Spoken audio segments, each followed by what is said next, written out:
Hello and welcome back to Property Matters on Dublin South FM and on iPropertyRadio with myself, Carol Tallon. You can contact us on social media at iPropertyRadio or email hello@iPropertyRadio.com. Now, next this week, I have a returning guest, Mary Conway, Chair of the Irish Property Owners Association. And of course, we've spoken to Mary previously in her capacity as the owner of Janus Estates. But Mary, today, you're very welcome back to us today. And today we're absolutely going to be focusing on what is going on in the rental market in Dublin. Hi, Carol. Thanks for having me back on. I think we're looking at the rental market in the whole country, probably. The focus seems to be on Dublin because that's where the greater population is. But really, it's impacting everybody all around the country. It has been such a crazy week. I mean, I feel like every week we say rental news is dominating not just the media commentary, but social media commentary. And yet it just keeps getting worse and worse and worse. And just, the conversation always seems to kind of peak when there's new reports out. And so this week saw the report, the latest DAFT report. And I know Ronan Lyons shared some figures that might astonish people. So, for example, he talked about Ireland needing 10,000 new homes coming into the rental market or coming back to the rental market every month.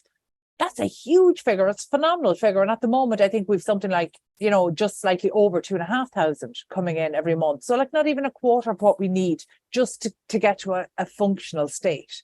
So that's just causing so many problems. So look, we might just break them down, and let's start with something that you and I have discussed on air in the past, and that is the continuing exodus of landlords from the market. It's not slowing.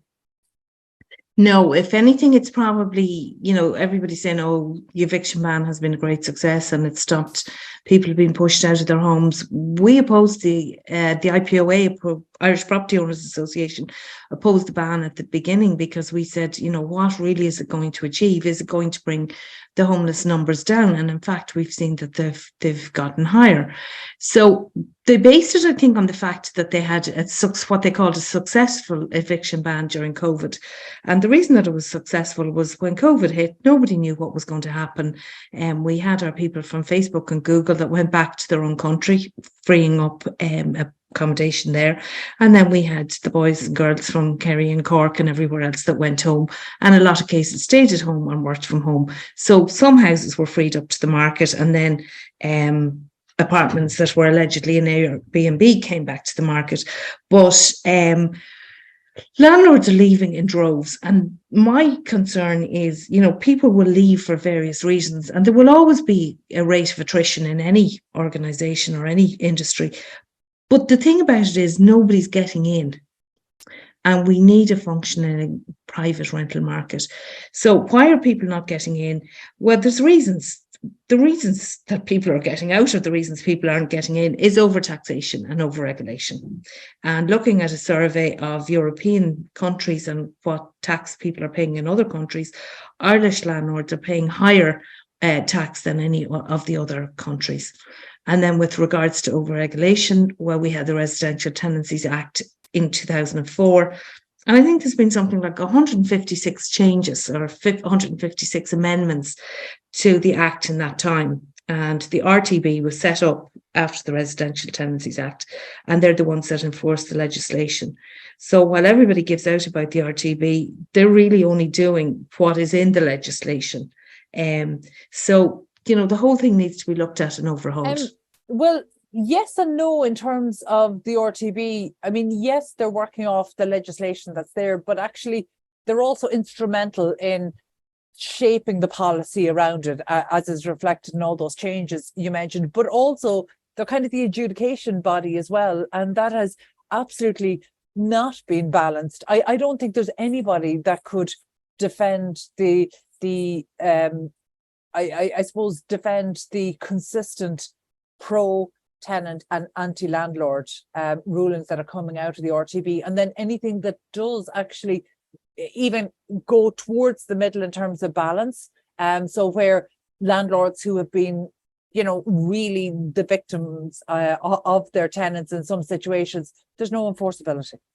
So it's a lose-lose situation for landlords. And it's not about championing pro-landlord rights. It's not about pro-tenant rights. It's about getting that balance right so that there's a sustainable, workable marketplace whereby the people who are providing the service, the people who are availing of the service, both have rights and responsibilities. And that's not happening at the moment. It's completely one-sided, and if anything, that's getting worse. The changes that have come over the last decade and a half, nearly 2 decades, have made that worse. Yeah, and the biggest concern, I suppose, for a lot of our members at the moment, particularly the older members, is that there is annual registration now. It used to be you registered to tenancy and you paid every 4 years, but now you need to pay every year, and it's €40 to register. It used to be 90.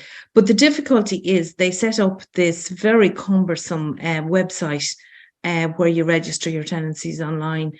And I will be pretty slick at this stage. I've had plenty of practice and I still fall down. And it's something simple like putting in MC instead of MAC, or for ages there was a problem that I couldn't register a tenant because I couldn't get into the drop-down menu. It was Dublin City Council, but it wouldn't work for me. So the older members are just getting completely disillusioned. A lot of them wouldn't be computer literate. They have the most amazing paper records. But anything you send in by paper seems to take months and months to get a response on. So the system is pretty broken with regards to registration at the moment.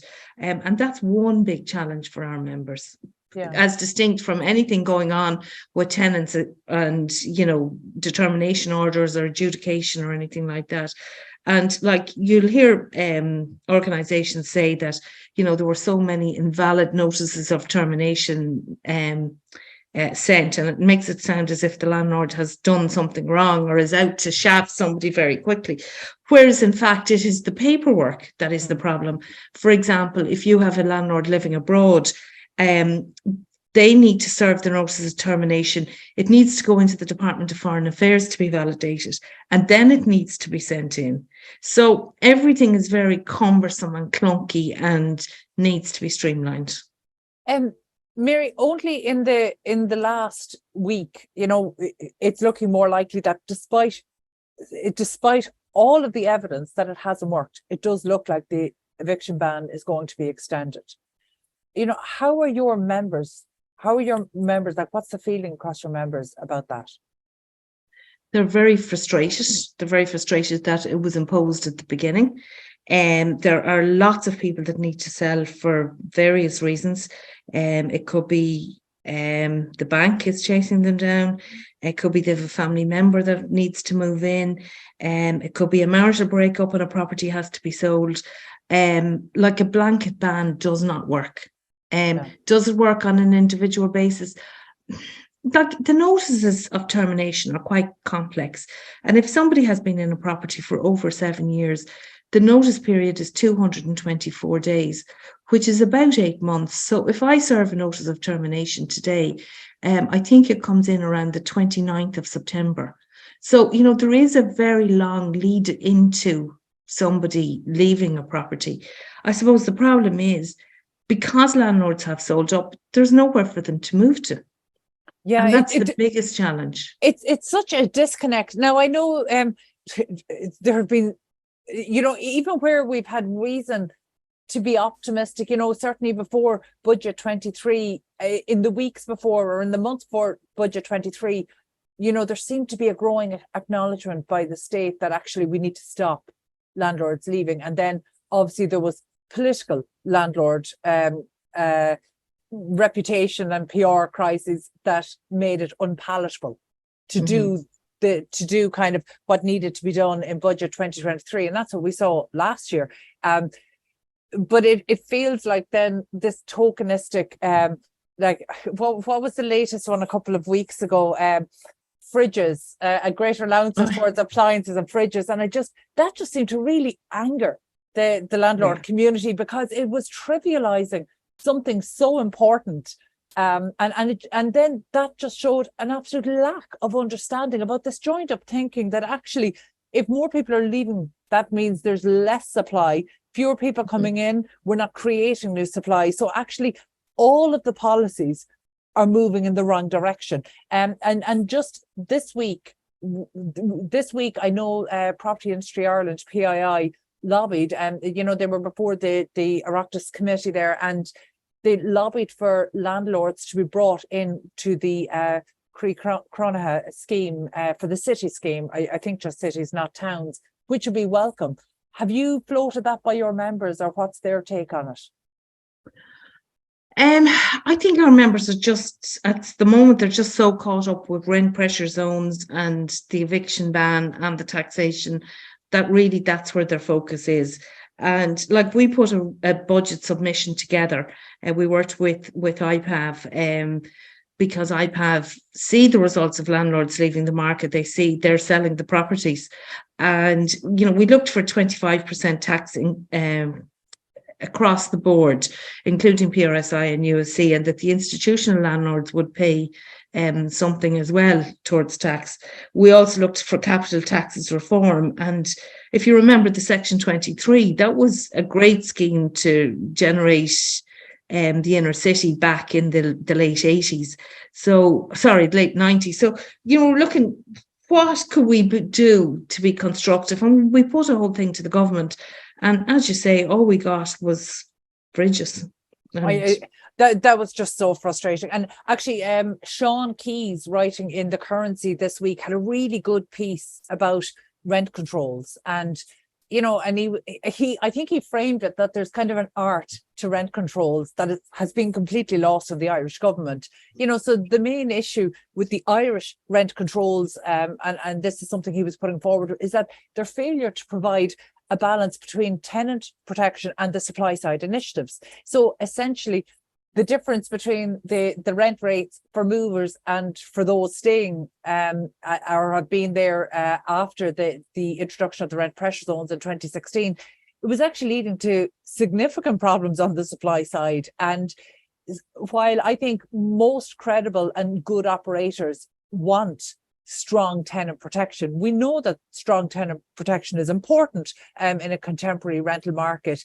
But on the flip side of that, investors need stability and predictability. And I know some of the I suppose not necessarily solutions, but some of the policies that could be looked at to provide a bit of balance there might be to exempt new supply from the rent control rules, or another would be to kind of use the third generation rent control. So you're basically limiting the rent increases within a tenancy, but not this flat out what we've done, which is actually distorting the market.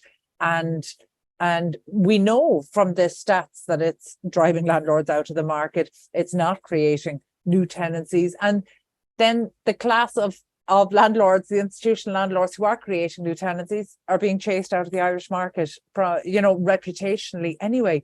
So, what needs to be done in terms of policy to turn this around? And do you think the current government have the wherewithal to do that? I don't think they do, because housing and health have been the two biggest challenges for the current government. And really, they've failed on both. And what could they have done with housing? It's difficult to know, but the biggest thing is the supply. And penalising small landlords for the fact that government haven't built social housing is only driving landlords out of the market there. And you made a relevant point. And my big concern is, landlords are getting out, nobody's getting in. Why are they not getting in? Because if I have a property today and I have had my good tenants for the last 10 years and they've been able to cover my mortgage and maybe a little bit surplus to pay my tax, and I've kept the rent very low. And for example, it's €1,000 a month, and the going rate in the area is €2,500 for a rent. We're talking about a 3-bed house somewhere, and I sell it. No investor is going to buy it because they're stuck at my €1,000 plus the 2%. So if that could be reversed, that the rent would revert to market rate, that would be some incentive for some investors to get into the market. You hear all the things about landlords getting all this money from HAP, and very large amounts of money are going out from the government. Why wasn't some of that money put into housing? But then you have the other side of the story, is that who's going to build the houses? Because number one, we don't have the people that are trained. We haven't been encouraging people into apprenticeships. And then if we bring people in from abroad, where are we going to house them? So, we're going round in circles with this. Yeah, no, it is crazy. In terms of that tenant in situ, look, the Taoiseach made some. Look, I think he made some comments this week that I suspect might have been a little bit off the cuff, or I don't know, was he doorstepped or what? But he made some comments there that essentially, even say the owners of vacant properties should be required to just take whatever, if their property is identified, should be required to take whatever tenants the local authority wants to put in there, or whatever rates the local authority wants to put them in there, and the owner of that property should just accept it. Really shouldn't even have a say in it. And he was referring to a Danish model, which I'm not familiar with, but it just seemed like such a flippant way to essentially take the ownership, or the rights away from a property owner, to the point where I feel that maybe some of the comments were made maybe without fully thinking them through. But it points to a really serious problem we have in terms of policy. And quite frankly, we have less than half of the current government lifetime still to go.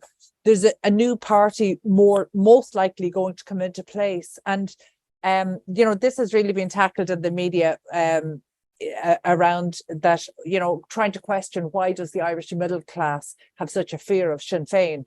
So, can you speak about maybe how your members are feeling? Is this a change of government, and the whatever policies might follow? Is that something? Is it accurate to say there's a fear there? Yeah, there is, because Article 43 of the Constitution, this has been trotted out time and time again, that extending the eviction ban, or provide the eviction ban was for the common good. But the government can't give protection to one citizen over another. So Sinn Féin they come in with different things on different days, and they've talked about a rent cap for 3 years. They've talked about a blanket eviction ban, and that's completely interfering with somebody's rights, their independent rights of the property that they own. So that is causing fear among members. I had somebody who rang me during the week, and he said, I want to do, she's been a great tenant and all the rest, but I want to sell my property now because I need to be able to clear my mortgage, because if Sinn Féin get in, I mightn't be able to sell it. And what do I do then? I think a lot of the opposition commentary is calling for just keeping the tenants in situ. Could that work in Ireland? Yeah, it sounds lovely in theory, but my experience as an estate agent, and other estate agents will tell you the same, like working with the councils to get a sale over the line takes so long. And the council then mightn't automatically want to keep the tenant that's there in situ, because where are they on the housing list or wherever? Where is the fairness in it? It sounds lovely. They won't give probably the market rent for the house. And then there's so much red tape in getting it across the line that it can take 6, 9, 10 months, maybe longer. Whereas if you put the house on the open market and vacant possession, you get your sale done quicker and at market rent. You see, there's this perception, I think, that landlords are a charitable organisation, that, we don't have mortgages, we don't have costs, that we don't pay taxes, whereas a lot of landlords are just surviving from month to month. And I know somebody will hear this and say, oh my God, they're all loaded. What is this woman on? But I know from my own personal experience at the moment, with the mortgage interest rate gone up on trackers, my cash flow is completely non-existent. And I'm just afraid at the moment that if a boiler or something goes, then I'm not going to have the money to replace it. And that's the reality for me and for a lot of other landlords. Yeah, I But think that's not the you're perception in the right. media.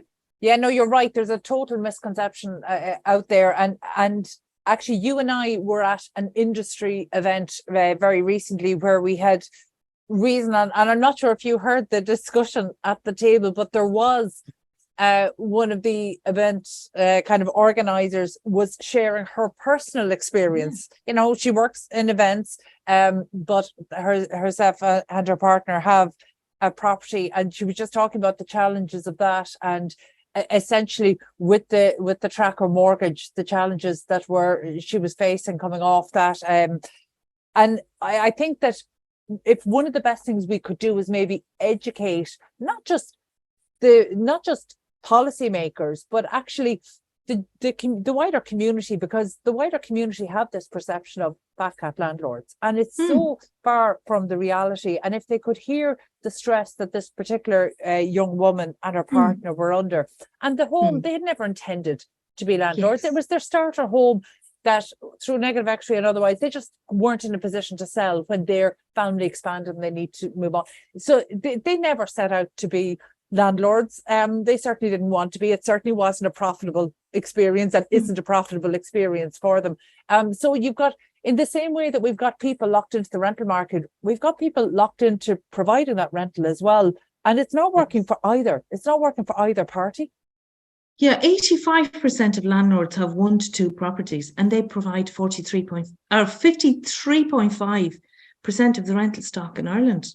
So why is that not reflected in policy? I mean, sorry, that's an unfair question to ask you, because I know that you and your members are frustrated with that. But I suppose, you know, and again, I'm conscious of time and we need to wrap up, but I'm really interested to know, kind of from the perspective of the Irish Property Owners Association, is there any sense of optimism that policymakers understand the dynamics at play? There isn't, because we have been saying this for a very long time. We would know from calls coming into the office how frustrated people are, and, you know, that they want to get out of the market. And it's something like 7,000 tenancies a year are being lost at the moment. You know, and you quoted Ronan Lyons there saying that we need 10,000 a month. I mean, these are properties that are already built or are already there, and they're being lost to the rental market, and they're never going to come back. And the institutional landlords are providing about 16,000 properties in total. So, you know, our members are providing a lot more accommodation. But, you know, I think what happened was the government decided that it would be lovely to have the institutional landlords because they would provide nice properties and it would all be above board and there'd be no shoddy. You know, they got rid of the bed sits and they didn't see the consequences of that. I think they're now trying to get rid of the small landlords. And it's funny because I read something on the UK, from the UK this morning. Pretty much the same things are happening over there. The only difference is they're able to put up the rents. We're completely stuck. I mean, when you see all these reports and they say, oh, rents are up by 17% and others, you're saying, but where? You know, all my members can do is put it up by 2%. Yeah. So where are the figures coming from? Do you know, Mary, I take on board exactly what you're saying in terms of the private or individual landlords.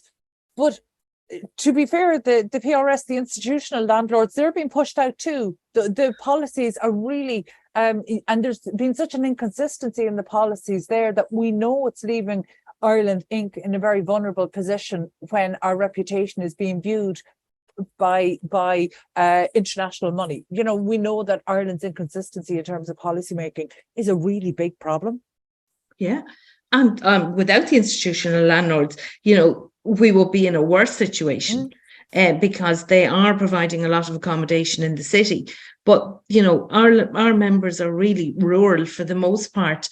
And, you know, what's going to happen down in Leitrim and Longford and wherever when landlords are getting out of the market and there's nothing being built down there to replace them?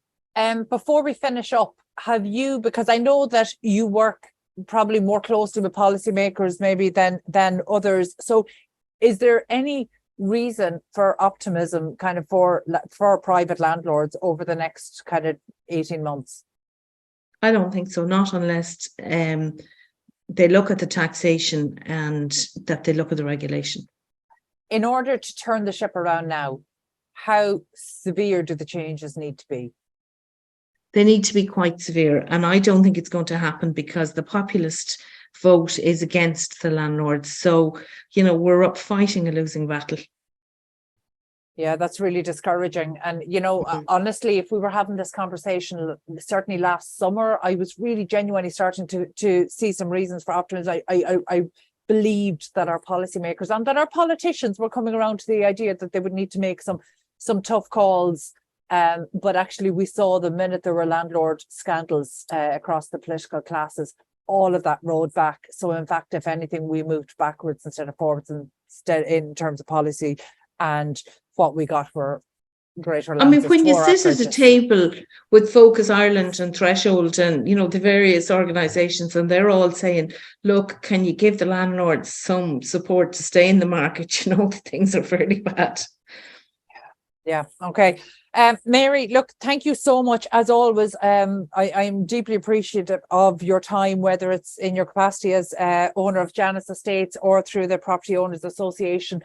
Please do stay in touch with us, because so much is changing at the moment. It does feel like we're coming to a bit of we're coming to a point where action is going to need.